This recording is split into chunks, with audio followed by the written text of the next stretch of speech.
ये खुड्डी क्रीक का light house है जो पोर्ट कासम की तरफ से जहाज़ों की रहनुमाई के लिए बनाया गया है।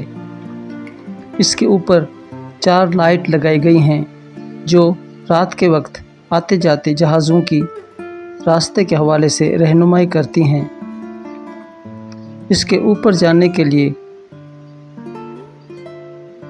गोल सीढ़ियों के 130 स्टेप चढ़कर जाना होगा। आइए ऊपर से खुड्डी क्रीक और आसपास के इलाकों का नज़ारा करते हैं। मशरक़ की तरफ बनाया गया ये रास्ता लाइट हाउस में आने जाने और ख़ास करके सामान को पहुंचाने के लिए बनाया गया है।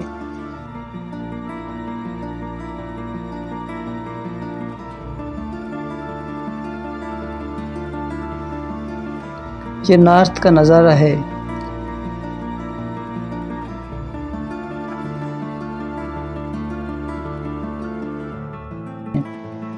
लाइट हाउस के मगरब में ओपन सी की लहरें खिलती हैं।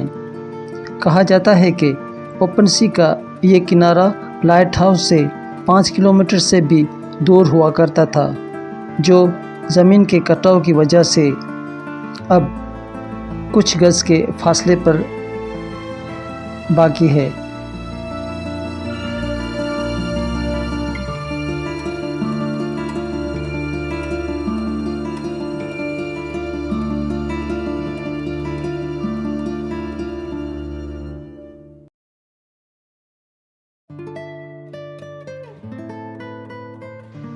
लाइट हाउस के जनूब मशरक़ में ये माहीगीरों की झोपड़ियाँ हैं जो किसी ज़माने में सैकड़ों हुआ करती थीं, अब चंद रह गई हैं।